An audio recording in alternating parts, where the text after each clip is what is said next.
It's the latest fallout of BJP spokesperson Nupur Sharma's comments on the Prophet. Kuwait, one of the first countries to react in outrage over Nupur Sharma's comments, is now all set to deport Indian expats in Kuwait who took part in a demonstration against Nupur Sharma's remarks on the Prophet. The administration in Kuwait has issued instructions to arrest all Indian expats who were part of the Fahaheel protest in Kuwait on Friday. Indian expats who took part in the protest against remarks on the Prophet in Kuwait's Fahaheel will be arrested and deported, reports India Today's Gitanjali Mohan. According to sources, they will be deported as they violated laws and regulations in the country which stipulate that those sit-ins or demonstrations by expats are not to be organized in Kuwait. The expats, part of the protest, will reportedly be banned from re-entering the country. So trouble for many Indian expats who chose to speak out against Nupur Sharma in Kuwait. Ironically, of course, you're wondering, this is ironic because Kuwait itself had slammed Nupur Sharma's comments. So why are they cracking down on people in Kuwait who did the same thing? Well, the fact is that these Indian expats apparently violated Kuwaiti law which bans non-locals from sit-in demonstrations and protests of this kind. So many Indian expats in Kuwait who spoke out against Nupur Sharma as part of a Fahaheel protest, images of which you can see on your screen from a few days ago, are about to have their visas cancelled and likely to be deported and sent back home. India Today's Gitanjali Mohan has broken this story. It's become one of the major talking points at this point of time because there are huge questions that remain unanswered over what will happen to these Indian expats who are in Kuwait right now. They live and work in Kuwait. Their families are back home. They decided to be part of a protest against Nupur Sharma in Kuwait, but they have run afoul of the Kuwaiti administration's laws, with the Kuwait government now basically making it pretty clear that these people are likely to have their visas cancelled and to be expelled from that country.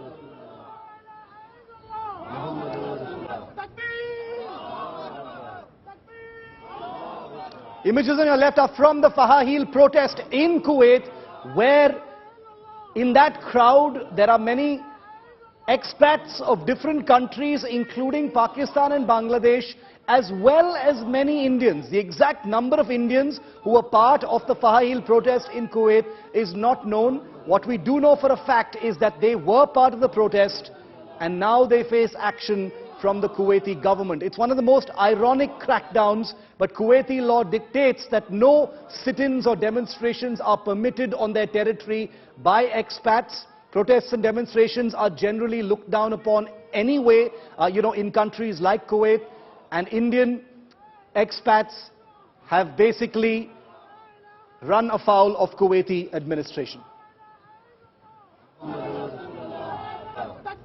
I want to go across to Jeeves Erinjeri. He's a reporter who lives and works in Kuwait. Jeeves, thanks for speaking to India Today. Can you tell us what the current situation is? Indian expats who live and work in Kuwait, who are part of this protest, are in trouble now. Actually what has happened is, as per the Kuwaiti law, no expats are supposed to make any protest, public protest.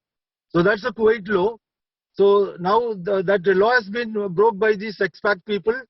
So what the Ministry of Interior has decided to arrest them and deport from this country. That's the present scenario from Kuwait, because no expats are supposed to make any public protest. So now they have broke the law. So that is the present decision from the Kuwait government. Has the decision already been taken, Jeeves? Their visas will be cancelled now and they will be deported? That decision is final? Definitely they will be deported, because the Kuwait government is very particular on implementing their laws.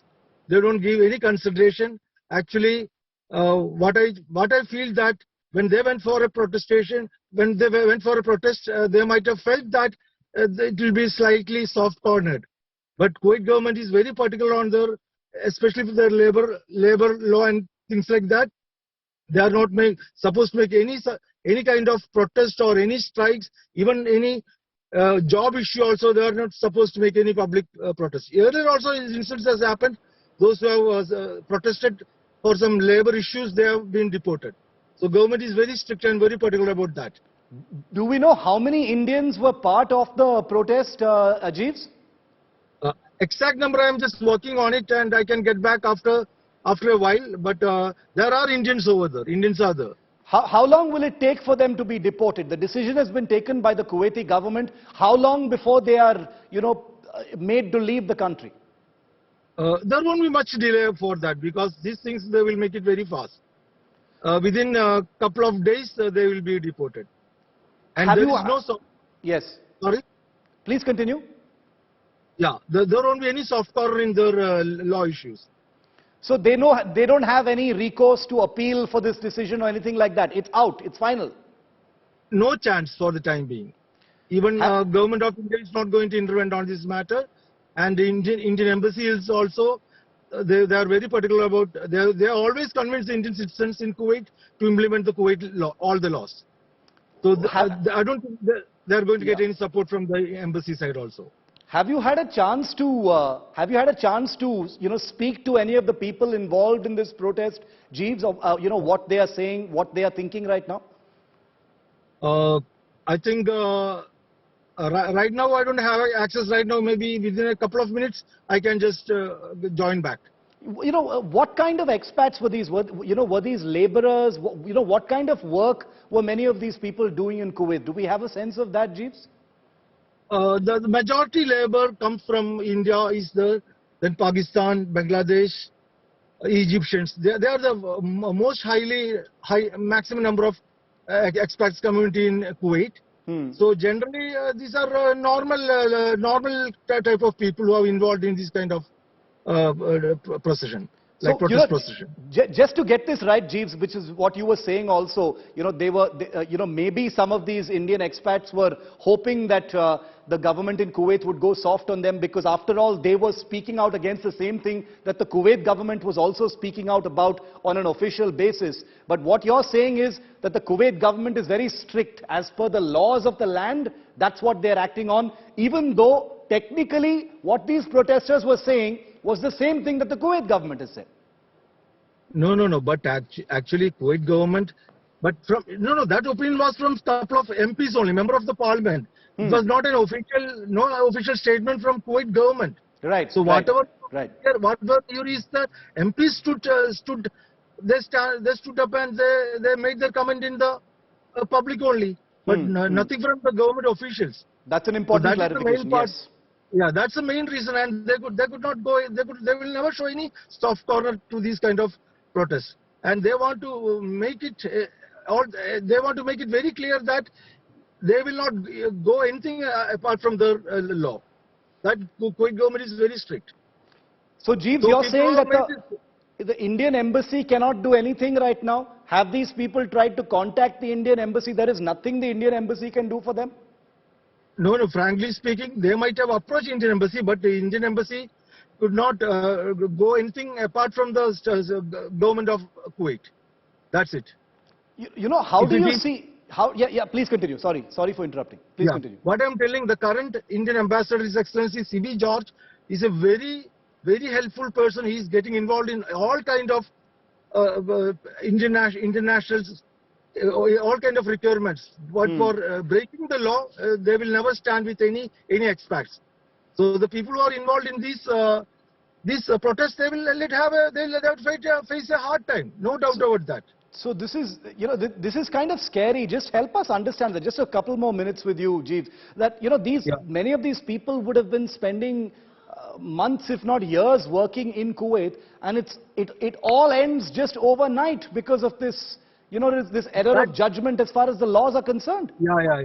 That is the reality of these GCC countries. You may do whatever business over here for 30 years or 35 years.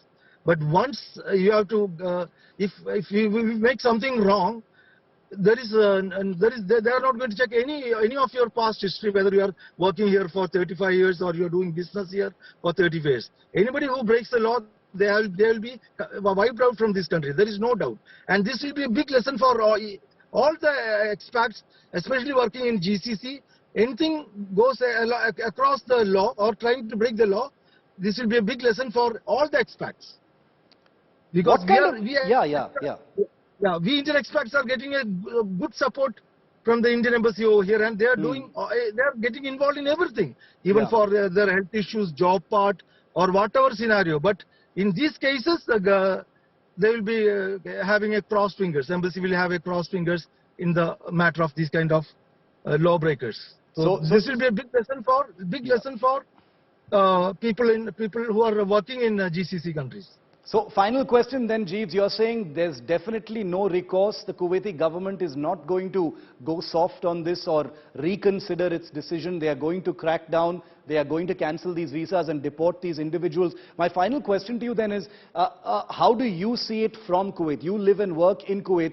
These people are going to be deported now. They're going to be sent back to India, and it's going to be a one-way ride. There is no prospect. Once they reach India, is there any way they can fix this, repair this entire situation and find their way back to Kuwait because they've built their lives in Kuwait? Or are you saying that door is shut to them forever in Kuwait?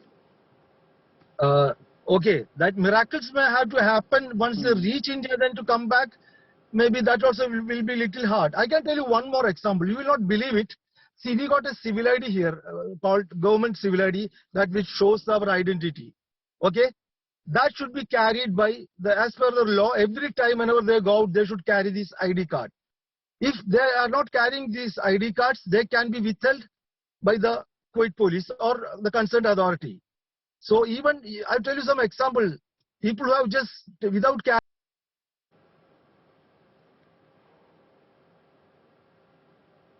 People who have been who are traveling without this civil ID have been caught and they have been deported.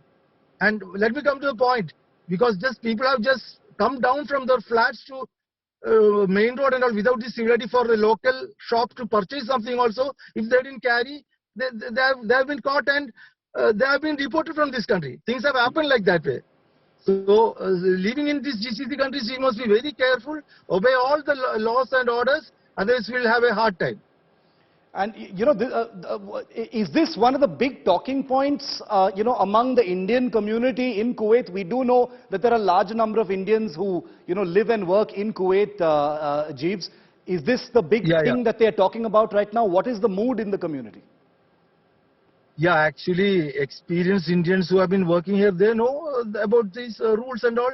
They will, I don't think so, like people who are slightly well literate people, they will not go these kind of acts because they know the trouble ahead. Like people who are getting good salaries over here, people are enjoying this salary. As you are aware that one Kuwait dinar is around 255 rupees. Kuwait is having the highest currency value in the world. So people all know the lifestyle over here. They get good money. They have a good lifestyle as per the. If they implement the law and they leave, they are having a very good life over here. So this is what you call. This will be a big lesson for each and every expat, not only in Kuwait, 6 GCC countries. Because anything goes across apart from this law, we will be in trouble. I am residing in Kuwait for the last 27 years. So even one day also I have to carry my civil ID with me. So I know that the problem, if you don't make the law, it is things are not that so. Jeeves Erinjeri, it's been a pleasure speaking to you. Thank you for making a very complicated issue, clear for us. The families of many of these people, the families of many people who live in Kuwait, I hope you've been listening very clearly to what Jeeves Erinjeri has said. The journalist who broke that story is India Today's Foreign Affairs editor, Gitanjali Mohan. She's also live with me. I want to get a perspective from her. Geeta, you've just heard what Jeeves Erinjeri, a journalist who lives and works in Fahaheel, Kuwait, has just said. He said, there's no going back on this. The Kuwaiti government has taken a decision. It is very, very blunt about these things. There is no question of rolling back this decision. These people are going to have their visas cancelled and they're going to be thrown out of the country. I've lost. Okay, we'll get back to Geeta in just a moment. But I just wanted to show you those images once again. show you a little bit of sound up on that protest as well, to show you what it looked like. This is what has landed an unspecified number of Indian expats in Kuwait in life-changing trouble. They're about to have their visas cancelled, as you just heard from our associate in Kuwait, and they're going to be bundled onto a plane and flown out from Kuwait, perhaps never to be allowed to return. This is the Fahaheel protest in which many Indians had participated.